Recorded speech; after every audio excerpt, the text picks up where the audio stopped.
To the channel, everybody. I'm Lady Nika. Coming in to have a little conversation with y'all about last night's episode of Love and Hip Hop Hollywood. Child, there's about 1 million people on this damn episode. On this show this season. What the hell is Mona got going on, honey? 100 damn people, and don't all of them have a storyline. They just there. But okay, girl. I tell you one thing. I made it in my mind last night to take this shit as just comedic relief, all of it. Even though we got Safari A1 and what that little boy name is, Ray J. They the comedic relief like young jockeys for Atlanta. You can clearly see that these people here are child. All of them comedic relief. I am not gonna get my blood pressure up on this damn show like I did the Atlanta installment. I just refuse. I refuse. I refuse. But we're gonna talk a little bit about what happened last night.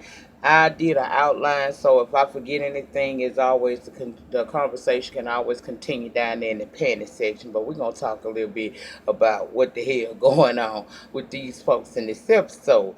You got Ray J, A1, and Safari, like I said, the comedic relief for the show, talking about talking amongst themselves.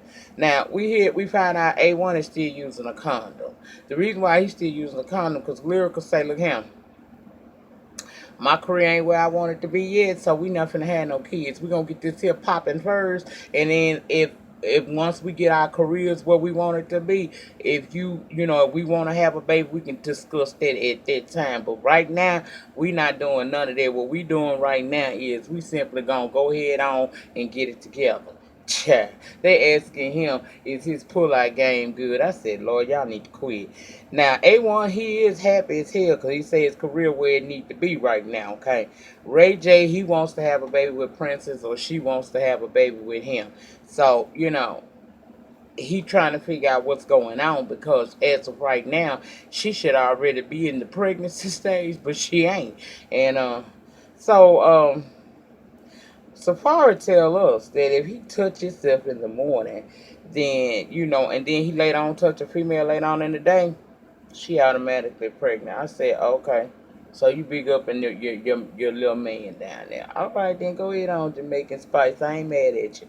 So Ray J come up with this grand idea that they gonna go to the doctor to have a sperm count competition. That's right. They gonna all go in the cup and see who little minions are, who got the most little minions down there.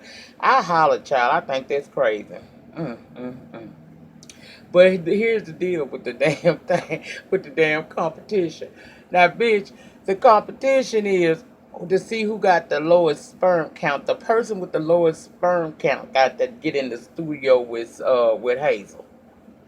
Hazel beat, bitch. Hazel beat. I said, y'all gonna quit it. Girl, your feelings ought to be hurt. But anyway, Savari did give her props for that chapter landing at her event, the couple nights ago. But vocally, he ain't trying to work with her ass. So they gonna go down to the sperm count place, the sperm bank, and get their little men's counted. And whoever the lowest, they gotta deal with Miss Hazel E. I said, bitch. Now we got Brooke and Booby meeting up. According to them, they've been homing since their H Town days. Now she's saying that they not messing around, but I had to side out it in that conversation in this scene because it didn't seem that way. She said he keep it 100 and she going through some shit right now with Marcus, and she know Booby is the one that's gonna tell her the truth. Now they sitting down by the poolside having this conversation, and she threw me when she asked this man what's going on with the basketball stuff. The basketball thing cool, but the music he got is dope. So she want to know, the basketball thing is fine, but I don't want you to get rid of your musical aspirations because you a dope artist. And I'm sitting here thinking to myself, girl, do y'all even know each other? Because this sound like some fool of fucking nigga trick for his rocks to me. Girl, please. Basketball is where he made his mark at. We haven't heard shit from him in reference to no music yet. And you would think at this point this long a time, he would already have established himself as a rap artist if, in fact, he had the talent to do so. I said, child, they tell you any old bullshit. Now, he did tell us that he got some prospects, possibly with some overseas leagues. I said, that's where your money at.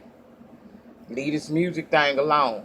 You're already on the has-beens of hip hop. Ain't no sense in you becoming one of them too. Okay, child, you ain't even a has-been. You never was. But okay.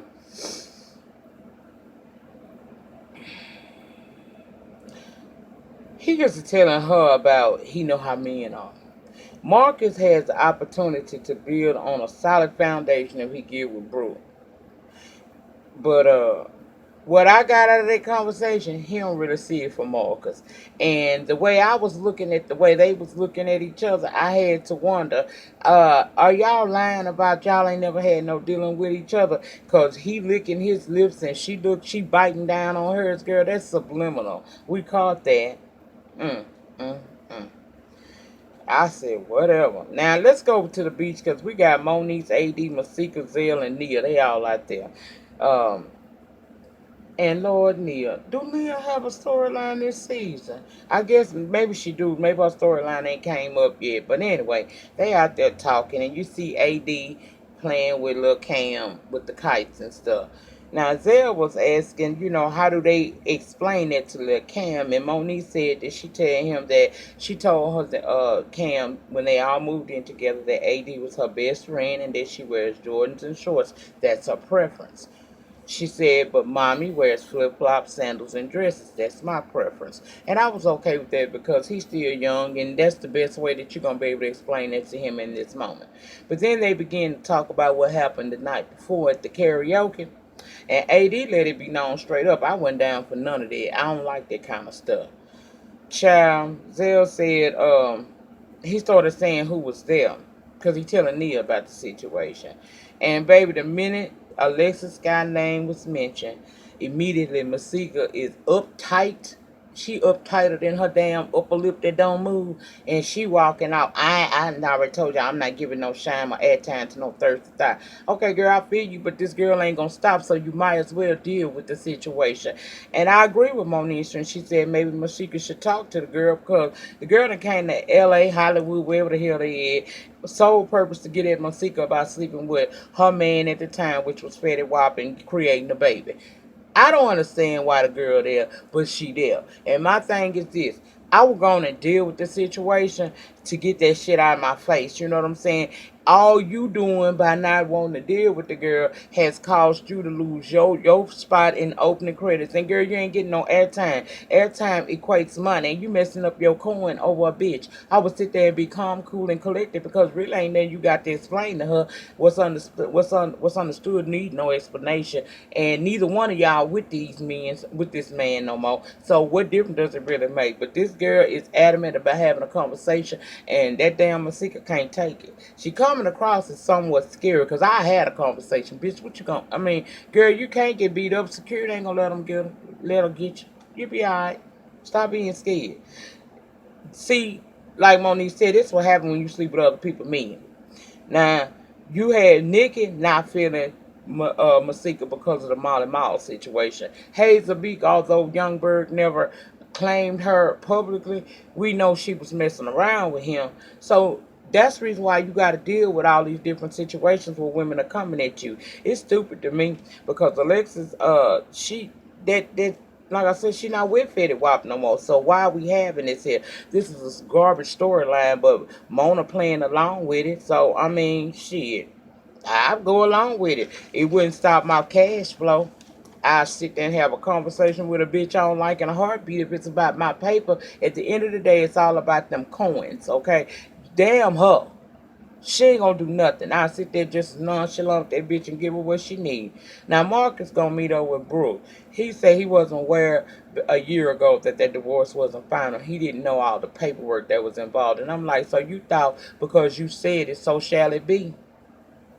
Boy, you knew you had to do paperwork. And I was kind of upset with Brooke because you had it in your head right the first time. Your woman intuition kicked in and told you, why is he in a rush to do this now when he could have done this a year ago? However, being presented with those divorce papers took away every bit of common sense that's screaming at her in her head saying, don't be no fool. She done got so happy with him over the damn paperwork. She kissing all over him again. I said, Now we see Keisha Cole and Marquita, her cousin, going to see Too Short.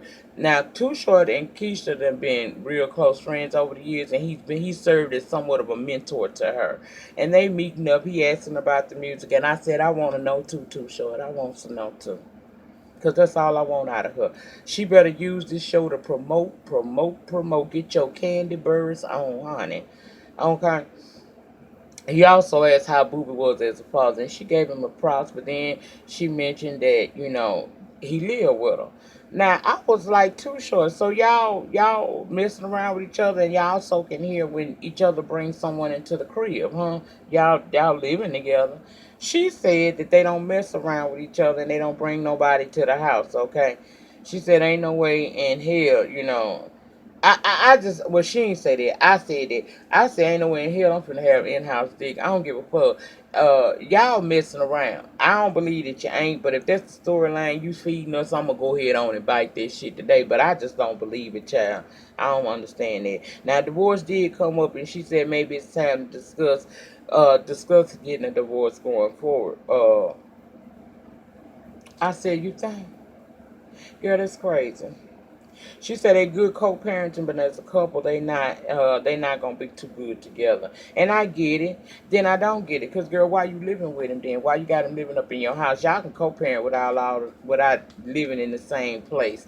Y'all trying to pull that girl over there on the Real House of Potomac has got going on with her man, and that we ain't believing that shit either. So I don't understand. Ain't no way in hell I'd be living in the house with my baby daddy and we ain't screwing. Oh shit! And then you still married to the man.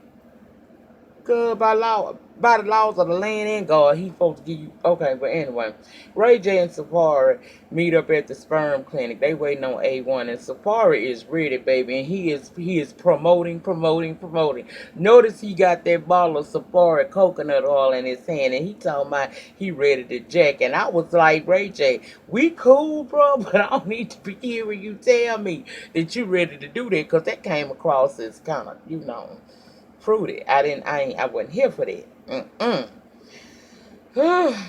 Then A1 coming there with Lyrica. Now Lyrica thought they was going to have a dinner date. Safari like, but it's light outside. She was like, look, he just said he's gonna feed me and I'm hungry, so that's why I'm here. But baby, when she found out where she was and why she was there, she couldn't do nothing but what I was doing, which was laughing my ass off. That shit was funny.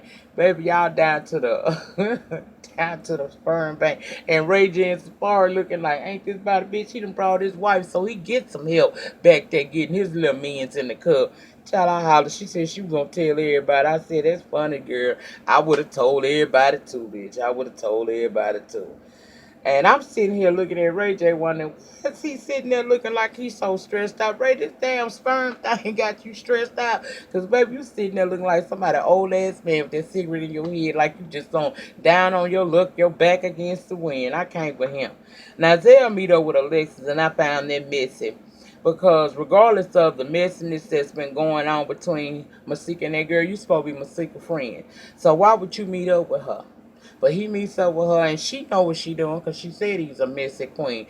Well, girl, we all figured that out by now. We done figured it out. You know it. And hell, apparently Mona and them know it because I think that's the only reason why he on him. She apologized, say she took her anger out on at Masika on him by throwing that drink. But she knows that he a messy queen, like I told y'all. She said to let Hosika know that she ain't going nowhere. I had a problem with this scene, and I'm gonna tell you why. Because, like I said, Zell ain't really bothered by none of this. This is shits and giggles for him. But if you're Masika's friend, First and foremost, if you're gonna meet up with her enemy, why in the hell would you sit there and allow that girl to call her whole seeker? If I'm gonna meet up with my friend's enemy to sit down and have a conversation with them, first and foremost, bitch, I'm not taking you serious as long as you saying whole seeker, and I'm not going to entertain that. Then you up here talking about telling the girl this girl's business. When I mentioned your name, she got up and walked away. So now this girl feeling like Masika is really scared of her. And then thirdly, you want to sit there and be the person to bring them two together because she wants to meet up with her when you know your friend said, regardless of what it may be, your friend said she ain't want to meet up with this girl. And you telling her that you're going to help them meet up with each other. And I have to question, where is your alliance? Is your alliance, was your alliance ever with Masika? Because you quickly threw her ass under the bus. And you are throwing her under the bus when you running over there talking to her enemy. It's one thing to sit up and try to listen to what a bitch got to say. It's another when you let the bitch disrespect your friend. That's when I can't call you my friend anymore. Because if you my friend, you ain't gonna sit around a bitch talking down on me. Uh-uh. I ain't here for that. So, he looking real messy. But he say he gonna hook that shit up to me. Now, all this shit is stupid if you really want to know the truth. Because he's involving himself when he don't have to. But alright, we're gonna see how they gonna work out. Child, we introduced to Chanel West Coast. Now, girl, no, no, no, no, no. Girl, you can stay on ridiculousness. Because I ain't see it for you then and I don't see it now. She a rapper, singer, actress, and dancer, so she say, and she also friends with Nicki, baby. Um, they're meeting up at her single release party. Nicki said that she been knowing Chanel for a while. In fact, she went to the prom with her brother. So she there to support her girl, okay? She there to show support as well as Lyrica, and we meet Jade. Jade is Chanel's best friend. Remember Jade, y'all? I looked at Jade a minute. When I first saw her, I said, I seen this hoe before somewhere else. Come to find out, she was the girl on Love and Hip Hop New York who was trying to date Richard Dollar, Father Time. And the daughter was like,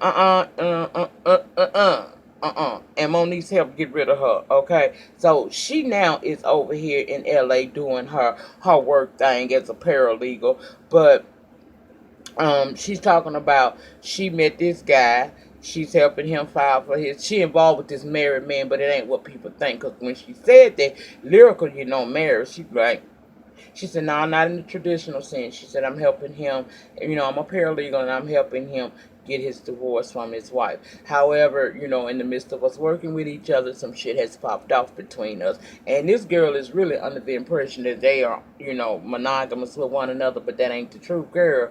That ain't the truth, honey. And Lyrica knew it, but I like how she handled it. She didn't bust the girl down right there. She did the smart thing. I'm going to take that to my friend. I'm going to let her deal with that. Now, Chanel say she been trying to get her music situation together. She had some stuff set up with Young Money, and it didn't work out as planned, and she's struggling to, keep her dream alive. She's trying to expand her brand, and she told us that, people see her on the TV and assuming that she got this money, but they just don't know once upon a time before that TV situation, she couldn't even afford to buy herself a burger. So listening to all of this, Nicki is inclined to want to try to help her. Told her that she will hook her up with somebody to help her be able to, get her music popping, because she feel like Chanel is a dope artist. That's what she say. Now I'm wondering, where is Nicki storyline this season? Is she gonna have a storyline? Cause I'm not seeing where she got no storyline. Y'all's kind of hot to me. I got the fan on, but then it's still hot. I had to turn the A to y'all. Okay, they doing the most if you ask me. So, child, next time we know, Chanel meets up with Safari by way of Nicki. Now I don't know. I ain't like I said. I ain't. I see on IG that he got music coming out. He even got a song with K Michelle and everything. Maybe he is good, and we all heard about what he supposedly done for Nicki Minaj's career when they was together. I don't really care for his damn music, okay? He just somebody cute to look at every now and again because he's funny. And, he alright from the neck down their head, kind of, I don't know. But, I don't see it for Chanel neither, okay? But he asked her what she wanted to do, and she said she wanted to expand her fan base and get her music out there and get it popping. Like I said, I don't see it for her, but Safari is flirting with Nikki, of course. And like he always do. It's funny. It used to get on my nerve. It don't get on my nerve now. I just laugh at them. Then he turned around and asked her, if I asked you to rap about these breadsticks, could you do it? She said I could write some. I didn't understand that because to me, he was asking her, girl, if I asked you to flow freestyle that he is right now, can you do it? She said she can go write a whole song about it. That ain't freestyling. Freestyling is when it's off the dome and you can do it with no problems, girl. And he tried to show her an example of what he meant by freestyling about this bread, and I wasn't impressed at all, but she was, okay? Now let's go over to Keisha and Boo because they finally had a conversation about their relation. She said they need to discuss possibly going forward with their divorce, and he wants to know why now. My question is, why not now? Then he give her this speech about how he appreciate her appreciating him and supporting him, even though he fucked up the relationship. And for some reason, that brought her to tears. In fact, she said, "I'm about to go, so you might. I'm about to cry, so you should go ahead on and go to the gym."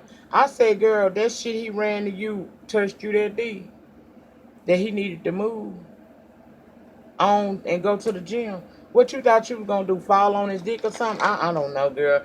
I don't. Okay, whatever.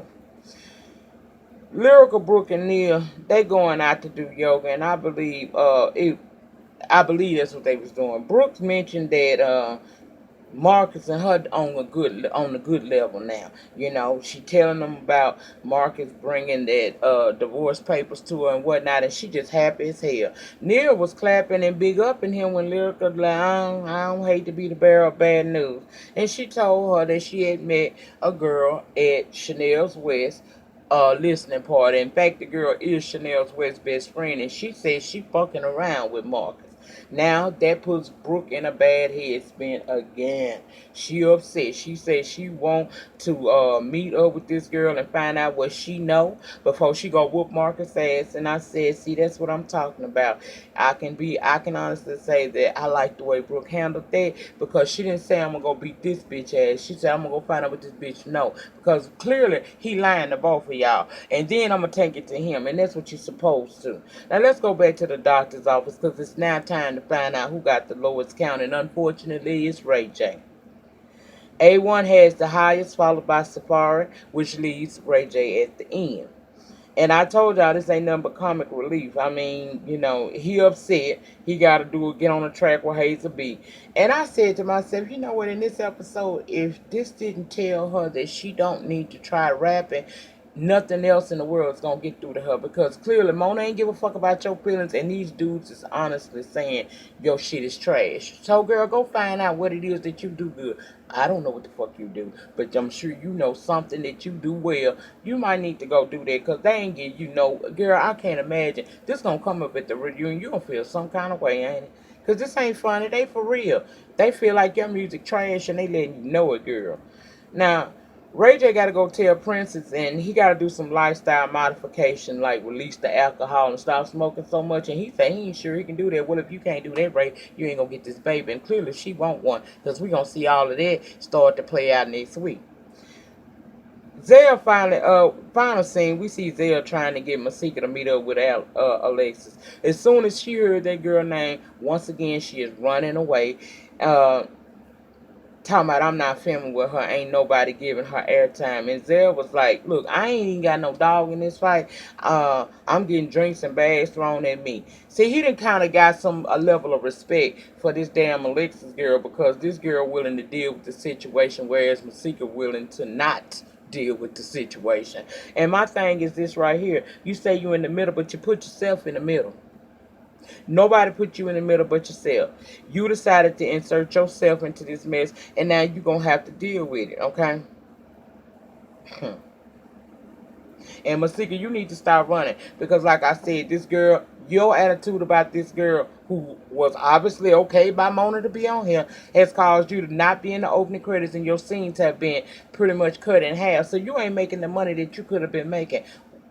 Just sit down and talk to the bitch. Even though we know the story is stupid, ain't neither one of you hoes with the man, but y'all want to have a conversation. So the girl want to have a conversation with you. I sit there just sit there with her just as cool, calm, and nonchalant about that hoe. I wouldn't give a damn. Girl, yes, I fucked your man. I had a baby. Okay, what you want me to do? She running off again, and he calling him season one. Bitch, he was smirking and told her, look at your heels and them shoes. And child, why did VH1 point them shoes, point down to that girl foot? The shoes was leaning over and she had this big dark mark on the back of her heel.